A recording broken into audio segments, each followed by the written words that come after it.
Só um minutinho. Convido os irmãos a acompanharem a leitura da Palavra de Deus no livro ou na Epístola de Paulo aos Gálatas, capítulo 6, dos versos 11 a 18. Gálatas, capítulo 6, dos versos 11 a 18. Vejam com que letras grandes estou escrevendo de próprio punho. Os que desejam causar boa impressão exteriormente, tentando obrigá-los a se circuncidarem, agem desse modo apenas para não serem perseguidos por causa da cruz de Cristo. Nem mesmo os que são circuncidados cumprem a lei. Querem, no entanto, que vocês sejam circuncidados, a fim de se gloriarem no corpo de vocês. Quanto a mim, que eu jamais me glorie, a não ser na cruz de nosso Senhor Jesus Cristo, por meio da qual o mundo foi crucificado para mim e eu para o mundo. De nada vale ser circuncidado ou não. O que importa é ser uma nova criação. Paz e misericórdia estejam sobre todos os que andam conforme essa regra, e também sobre o Israel de Deus. Sem mais, que ninguém me perturbe, pois trago em meu corpo as marcas de Jesus. Irmãos, que a graça de nosso Senhor Jesus Cristo seja com o espírito de vocês. Amém. Me propus nesses últimos 3 domingos a falar sobre o capítulo 6 de Efésios. Primeiro domingo eu falei sobre o fato de que somos chamados a cumprir a lei de Cristo, o que implica em ajudarmos a levar os fardos uns dos outros. Domingo retrasado eu falei sobre não se deixem enganar. Nós estamos expostos a uma sociedade em que as heresias, elas são passadas, elas são infiltradas na igreja. Eu não me refiro a essa igreja, a toda a igreja do Senhor Jesus. E nós somos instruídos a lembrar do seguinte: nós não devemos ser enganados e atentar muito para o que nós estamos plantando. Tudo o que nós plantamos, nós semearemos sem dúvida. E hoje eu quero falar de forma bem particular do verso 17. Há muita coisa nos versos 11 a 18, mas eu quero me ater apenas ao verso 17, quando Paulo parece que assim meio cansado, meio já alquebrado pelas situações, por ter a necessidade de instruir as igrejas da Galácia, para que elas se voltassem para o Senhor, para a palavra de Deus. Quando ele diz assim, sem mais que ninguém me perturbe, não é um tom de revolta, de indignação, mas é aquela dor no coração. Eu tenho que tratar de assuntos que não precisariam ser tratados, mas eu me vejo na obrigação de falar com vocês, porque vocês ainda não estão crescendo na palavra de Deus. E então Paulo, ele apela para a experiência dele, dizendo: porque trago no meu corpo as marcas do Senhor Jesus. Eu, quando tinha 10, 11 anos, eu estava fazendo uma arte bem próximo de onde eu morava, próximo da igreja que eu cresci, e essa arte me custou, porque até hoje eu tenho uma marca dela no meu corpo. E todas as vezes que eu olho para essa marca, eu lembro do que eu fiz quando eu tinha 10, 11 anos de idade. Eu estava roubando goiaba da chácara de um senhor bem próximo de nós. Gritaram: "Seu João está chegando." No que eu fui correr, quebrei o galho penetrou numa parte do meu corpo. Eu não tenho como esquecer da marca sem lembrar do que aconteceu.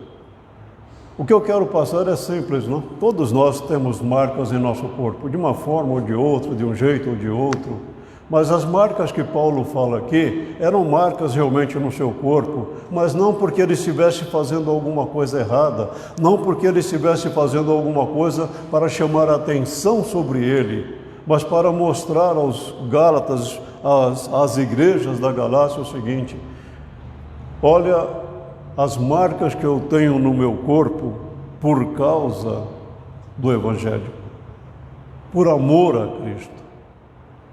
Você tem alguma marca no seu corpo? Não precisa ser física, ela não precisa ser visível, ela pode ser interior, mas você tem na sua vida, no seu corpo, marca ou marcas que mostram realmente que você pertence a Cristo Jesus. Quando você olha ou quando você se lembra, aquilo mostra para você: eu passei por isso, eu sofri isso por amor a Cristo, por causa do Evangelho. Você não precisa ter as mesmas marcas que Paulo teve, sem dúvida nenhuma. Mas nós precisamos lembrar que as marcas, por causa de Cristo, elas nos identificam e lembram que somos servos de Cristo Jesus. Quando Paulo diz: ninguém me perturbe, ele está dizendo às igrejas: vamos voltar à palavra de Deus, vamos atentar para os ensinamentos da palavra de Deus. As igrejas da Galácia estavam sofrendo a penetração de falsos mestres que estavam introduzindo heresias na igreja. Por exemplo, Paulo está dizendo o que é certo: nós somos justificados pela fé, mas isso não é tudo. Nós precisamos de mais ainda. Nós precisamos, na verdade, ser circuncidados, obedecer à lei, cumprir a lei cerimonial. Aliás, a lei que não era nem cerimonial, na verdade, era mais uma lei, questão de higiene pessoal e nada mais. Então Paulo está dizendo, os judaizantes estavam dizendo: Paulo ensina uma meia-verdade. Nós estamos ensinando a vocês a verdade completa, e na verdade eles estavam ensinando a mentira em relação à palavra de Deus. E as igrejas da Galácia estavam ouvindo isto. Da mesma forma acontece hoje, quando as pessoas, especialmente na teologia da prosperidade, prometem coisas que a Bíblia não promete, as pessoas se deixam levar, as pessoas se deixam comover por isso, e elas realmente, muito mais pela parte emocionalista, elas atendem aquilo que é pedido. Mas quando elas não atingem o objetivo, a resposta normalmente é esta: é porque você não teve fé suficiente, você duvidou, você não creu. E com isto, essas pessoas conseguem os seus objetivos. Mas o grande problema é que elas afastam essas pessoas da palavra de Deus. Paulo então estava dizendo que ele, na verdade, foi chamado por Deus. Paulo começa a sua epístola aos Gálatas dizendo assim: Paulo, apóstolo enviado, não da parte de homens, nem por pessoa alguma, mas por Jesus Cristo e por Deus Pai, que o ressuscitou dos mortos. Ele aqui está enfatizando e trazendo à lembrança dos seus leitores o seguinte: primeiro, ele não se chamou para ser um apóstolo, ele foi chamado por Deus. Ele não foi chamado da parte de homens, mas foi chamado da parte de Deus. Foi Deus quem o separou, foi Deus quem o chamou para que ele fosse um servo, para que ele fosse um apóstolo. E é interessante Paulo dizer assim: mas Deus me separou desde o ventre materno e me chamou por sua graça. Eu gosto muito desse versículo aqui, porque é impossível ler esta passagem de Gálatas sem trazer à nossa lembrança a conversão do apóstolo Paulo. Ele estava perseguindo a igreja, ele odiava a igreja, ele menosprezava os cristãos. Certamente, quando ele deu o seu voto favorável a Estevão, é como se ele dissesse: ganhamos a batalha. Mas agora ele diz: olha, Deus na verdade me chamou antes mesmo de eu nascer. E ele me chamou e me separou para ser um apóstolo. Os caminhos de Deus são maravilhosos, embora nem sempre nós os compreendamos bem, completamente. E também não precisamos. Mas o fato é que Deus deu a Paulo o privilégio de ser chamado um apóstolo. É como se Paulo estivesse dizendo: qual é a garantia desses falsos mestres? Qual é a segurança, qual é a identificação desses falsos mestres com Cristo Jesus? Os falsos mestres introduziam suas heresias perniciosas realmente, que enfraqueciam a igreja, que tiravam da igreja aquela firmeza na verdade da palavra de Deus. Qual que era a intenção dos falsos mestres? Paulo diz assim: admiro-me que vocês estejam abandonando tão rapidamente aquele que os chamou pela graça de Cristo para seguirem outro evangelho, que na realidade não é o evangelho. O que ocorre é que algumas pessoas estão perturbando e querendo perverter o evangelho de Cristo. Paulo mostra quais eram os objetivos. O primeiro objetivo qual que era, e é algo realmente interessante, era perturbar, era causar uma certa dificuldade na igreja, era causar um certo ambiente de instabilidade na igreja. E depois ainda Paulo fala algo interessante: eles querem perverter o evangelho de Cristo. Tirar a originalidade, a autenticidade do evangelho. Por isso é que a batalha de Paulo era, na verdade, muito intensa. Os falsos mestres, eles realmente queriam a aprovação dos homens. E é interessante Paulo dizer o seguinte: acaso busco eu agora a aprovação dos homens ou a de Deus? Ou estou tentando agradar a homens? Se eu ainda estivesse procurando agradar a homens, não seria servo de Cristo. É aqui algo realmente interessante para nós e é algo realmente desafiador para nós. A quem nós queremos agradar? A quem você quer agradar? Você quer agradar a Deus ou quer agradar aos homens? Os dois nós não podemos de jeito nenhum. Quando eu falo não agradar aos homens, eu não estou dizendo em momento algum bons relacionamentos, não é isto, mas é questão de fidelidade, é questão de dedicação, de identificação com Cristo. Ou nós agradamos a Deus ou nós desagradamos a Deus. Não existe meio termo nesse sentido. Aqueles que estavam pervertendo o evangelho de Cristo, aqueles que estavam promovendo a instabilidade na igreja de Cristo, eram pessoas que queriam o reconhecimento das outras pessoas, pessoas que realmente buscavam seus próprios interesses. Paulo está dizendo: se eu fizesse isso, eu não seria um servo de Cristo Jesus.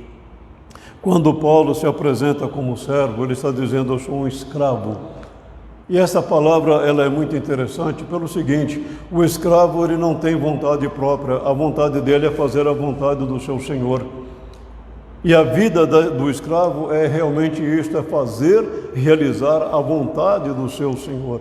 Paulo está dizendo: Deus não me anulou, Deus não tirou de mim a minha personalidade, mas Ele está me moldando segundo a vontade dEle, de acordo com o querer dEle. É como se Paulo estivesse pedindo a Deus: Senhor, dá-me um coração igual ao Teu. E Paulo então, ele mostra realmente o seguinte: o meu grande objetivo na vida, a minha grande vontade, não é fazer a minha vontade, mas a vontade de Deus. Qual era a origem do evangelho que Paulo pregava? Irmãos, quero que saibam que o evangelho por mim anunciado não é de origem humana. Não o recebi de pessoa alguma, nem me foi ensinado. Ao contrário, eu o recebi de Jesus Cristo por meio da revelação. Paulo não criou o seu evangelho. Paulo não introduziu algum evangelho pessoal. Ele recebeu do Senhor. John Newton, um dos grandes servos de Deus, ele é o autor daquele hino mundialmente conhecido, Maravilhosa Graça. Ele era um traficante de escravos. A sua vida era vender escravos. Até que ele foi confrontado um dia pela graça de Deus. Até que um dia ele foi confrontado com a cruz de Cristo Jesus. Ele parou com o que estava fazendo, tornou-se um servo do Senhor e num determinado momento ele compôs a letra deste hino.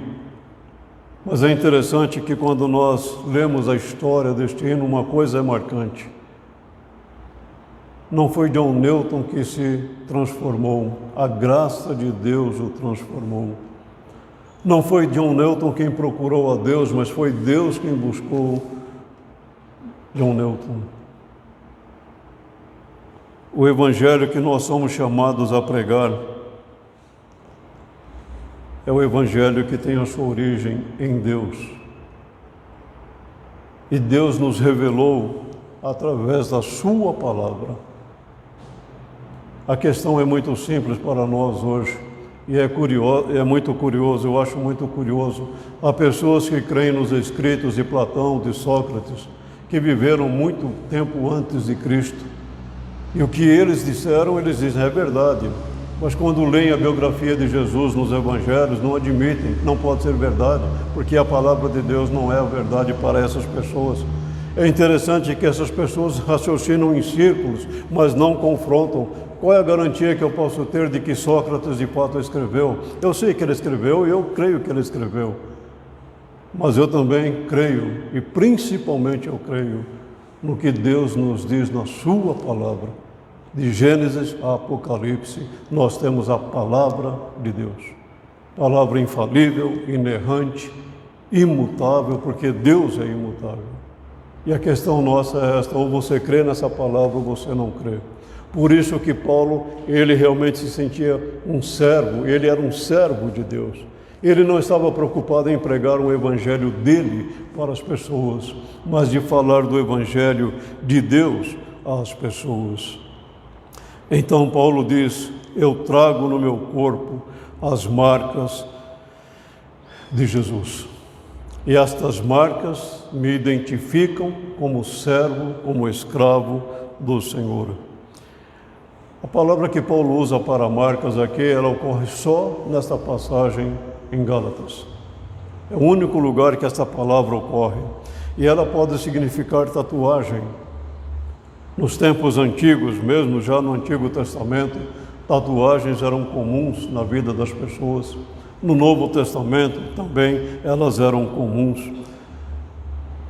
Só que Paulo não está usando no sentido de tatuagens, porque a outra tradução possível é a que nós cremos que se ajusta ao texto a isso. Paulo trazia as marcas, as cicatrizes dos seus sofrimentos por amor ao Evangelho. Eu tenho uma pessoa da minha família que antes da sua conversão a Deus tinha e tem ainda 3 tatuagens no seu corpo. E ele fez essas tatuagens antes da sua conversão a Deus. Depois, pela graça de Deus, ele foi evangelizado, foi convertido.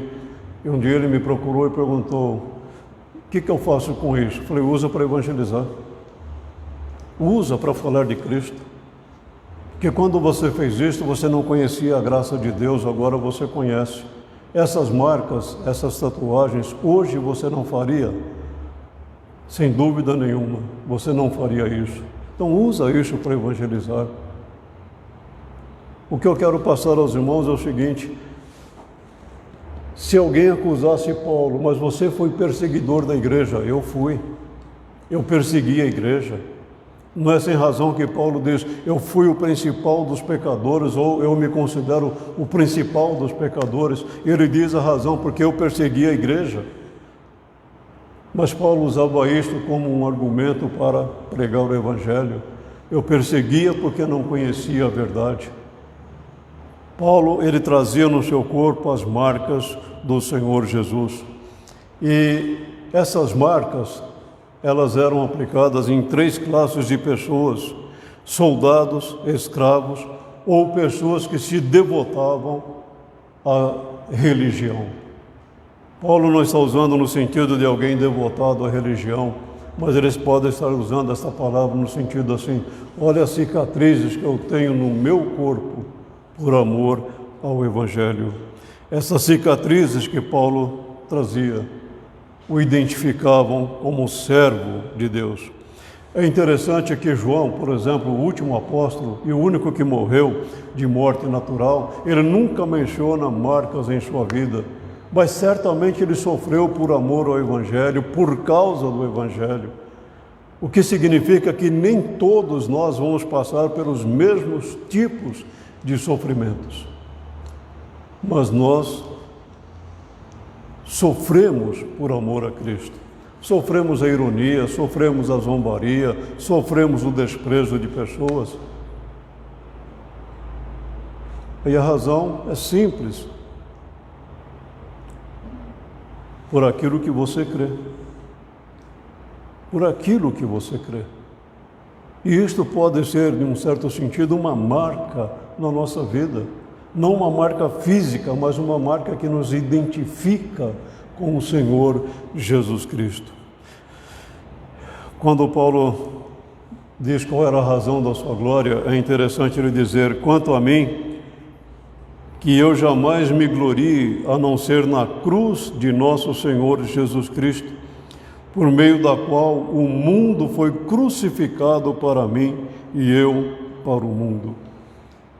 Eu acho interessante Paulo dizer, quanto a mim, ele não estava preocupado com os outros, não. Comigo, quanto a mim, que a minha glória seja a cruz de Cristo.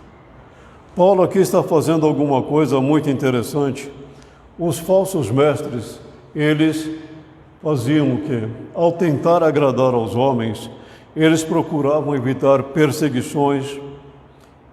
Paulo, por amor ao Evangelho, estava exposto a perseguições. E Paulo, inclusive, ele apresenta algo interessante.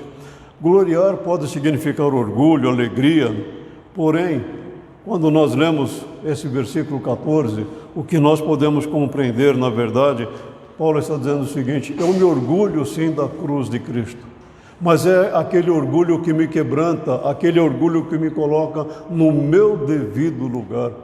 Por que que Jesus morreu? Por que que Jesus tornou-se maldito na cruz por mim? Por amor. Apenas e tão somente por amor. E isto chama a nossa atenção. Deus amou você, não por você, por Ele.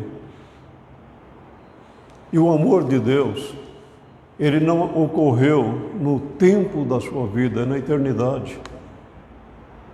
É algo que nós realmente não conseguimos compreender bem. A nossa mente é finita, é limitada, a nossa mente ela não consegue compreender toda a soberania de Deus, quem Deus de fato é. Mas isso não significa que nós não devemos crer. Nós cremos, porque é Deus quem se revela a nós na sua palavra. Então Paulo diz: eu me glorio sim, eu me orgulho sim da cruz de Cristo. E é por causa disso que o mundo está crucificado para mim e eu para o mundo. É algo interessante porque Paulo está dizendo: algo aconteceu na minha vida que foi operado em mim e para mim, mas agora da minha parte também eu tenho esta postura. O que aconteceu com Paulo? Jesus morreu por ele na cruz e ele morreu para o mundo por causa da cruz. Morrer para o mundo não significa viver isolado da sociedade, não. Nós lemos aqui um texto da Palavra de Deus responsivamente, que a nossa luz deve brilhar no mundo, assim brilhe também a vossa luz no mundo. Não é o mundo físico, é a sociedade. Talvez uma razão que nos ajude a compreender por que que o mundo está assim, é porque nossa luz como filhos de Deus não tem brilhado. A nossa luz como filho de Deus tem sido muito opaca. E as luzes das trevas, é um paradoxo que eu estou dizendo, elas tornam-se muito mais fortes, influentes do que a luz do Evangelho, a luz da Palavra de Deus. Deus nos amou de uma maneira tão maravilhosa que Ele deu o Seu Filho. Quer queira ou quer não, a época que nós estamos agora começando a passar, a época de Natal, é interessante, é muito interessante, porque mesmo que a sociedade não creia que Deus enviou o seu Filho, o Natal comemora o nascimento do Filho. Mesmo que a sociedade ignore o nascimento de Jesus, o nascimento de Jesus é lembrado às pessoas. Isso não significa que creiam em Jesus, mas não podem negar a verdade do nascimento do Senhor Jesus. Cristo nos redimiu da maldição da lei quando se tornou maldição em nosso lugar, pois está escrito: maldito todo aquele que for pendurado no madeiro. Isso para que em Cristo Jesus a bênção de Abraão chegasse também aos gentios, para que recebêssemos a promessa do Espírito mediante a fé.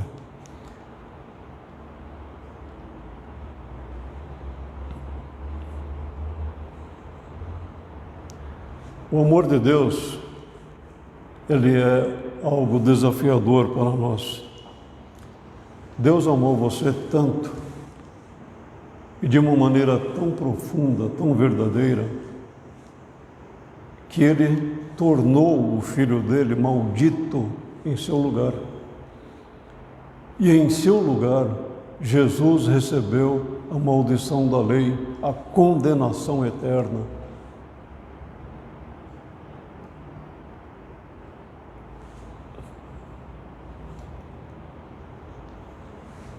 E isto fala ao nosso coração.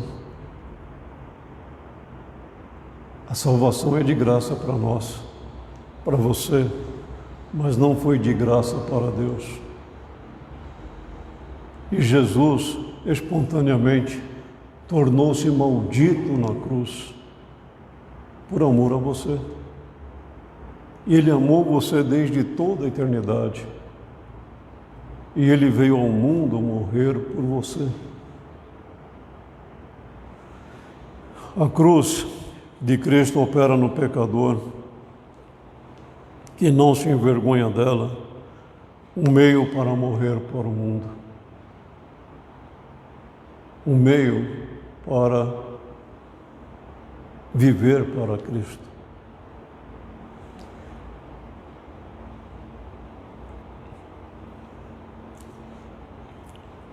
Paulo diz que trazia no seu corpo as marcas de Cristo.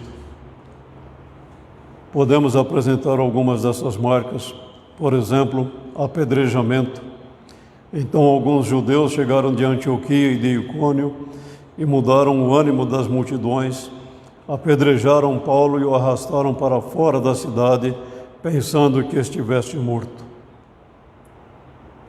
Eu nunca vi alguém ser apedrejado até a morte, mas eu creio que deve ser alguma coisa muito dolorida, muito sofrida. Imagine as pessoas serem apedrejadas, uma pessoa ser apedrejada até que ela venha a morrer. Mas ainda também os açoites de Paulo. A multidão ajuntou-se contra Paulo e Silas, e os magistrados ordenaram que se lhes tirassem as roupas e fossem açoitados.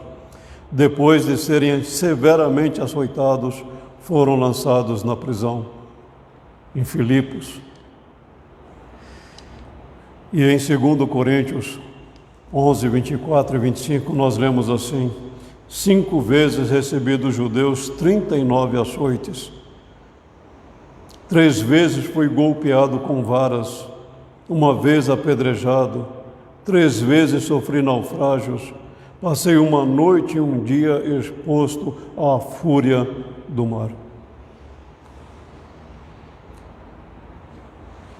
Paulo apanhou,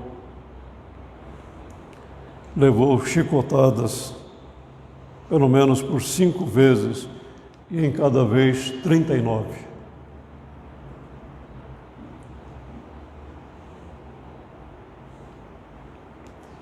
suas costas deveriam estar cheias de cicatrizes.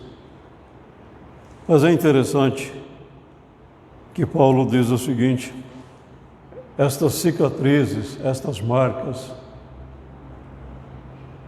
é para trazer à minha lembrança que eu pertenço a Jesus, mas é também por amor às ovelhas. Porque tanto em Icônio, Listra ou em Filipos, Paulo sofreu apedrejamento, açoites por causa de Cristo, por amor a Cristo. Nós não precisamos ser açoitados, apedrejados. Não é isto que vai dizer que nós somos cristãos, não é isto. Mas se isto acontecer por causa do Evangelho, nós deveríamos agradecer a Deus e bendizer a Deus. Portanto, peço-lhes que não desanimem por causa das minhas tribulações em seu favor, pois elas são uma glória para vocês. Richard Verbrand, ele estava preso na época da União Soviética, numa prisão na Bulgária. Por causa do Evangelho, ele estava preso. E ele foi muitas vezes castigado.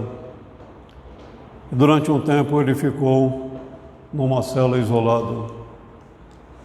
E a intenção das pessoas era que ele ficasse realmente com problemas de ordem mental.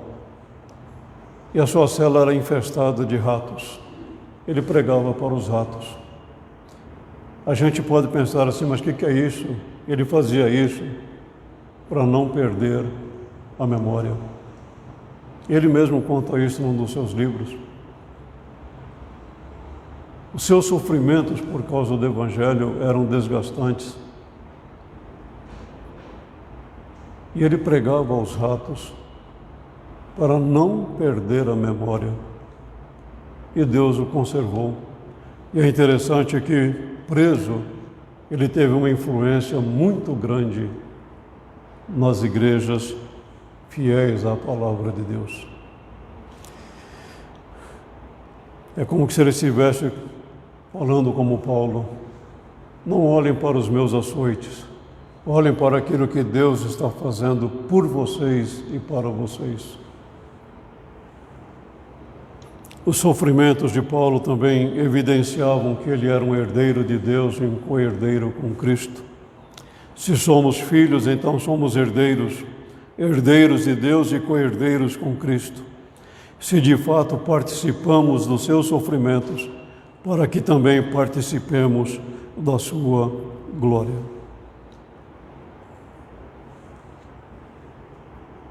Nós trazemos em nosso corpo marcas.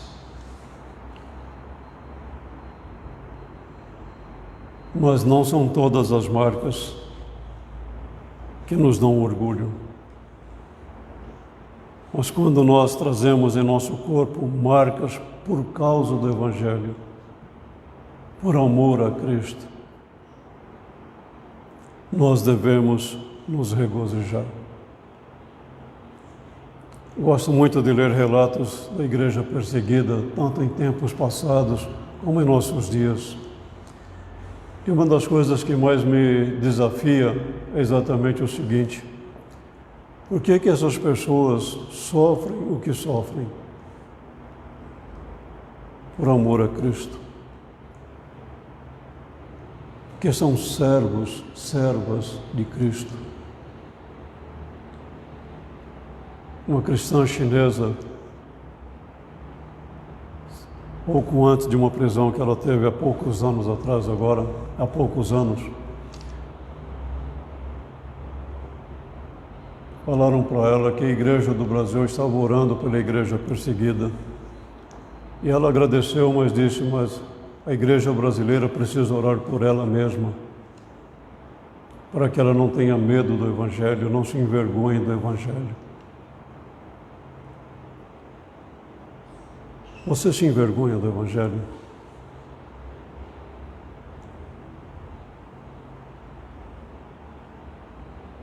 Você tem vergonha de Cristo na cruz? Muito bonito o Senhor Jesus na manjedoura. E na manjedoura, certamente, os olhares eram levados a Ele com muito amor.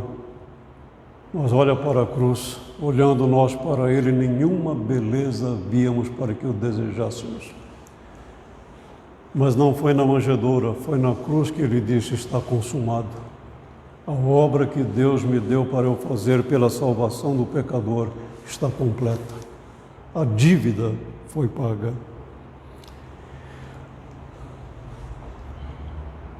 Você se gloria da cruz de Cristo? É escândalo para os judeus, loucura para os gentios, mas para os que são salvos é o poder de Deus.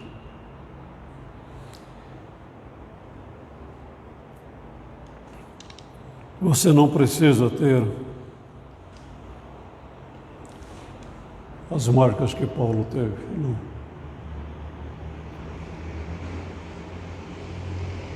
Mas você precisa trazer no seu corpo a sua identificação com Cristo Jesus. Não se constranger de dizer que é servo dele. E mesmo que ironizem de você, zombem de você, não tem problema nenhum.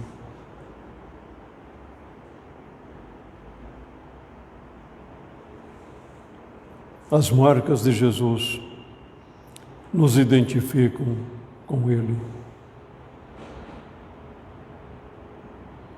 A glória de Cristo é algo maravilhoso para nós. Jesus, na sua oração sacerdotal, ele ora a Deus e diz assim: Pai, glorifica-me junto de Ti mesmo com aquela glória que eu tinha contigo antes que houvesse o mundo.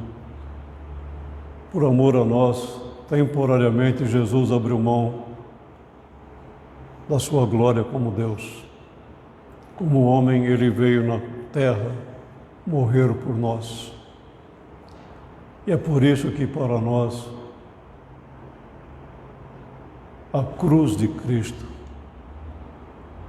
é a nossa glória, no sentido de que foi ali que ele morreu por nós. Não se constranja, não se sinta envergonhado, mas ame a cruz e ame a mensagem da cruz. Que o Senhor Deus nos abençoe, nos fortaleça e que nós sejamos em tudo vasos nas mãos de Deus.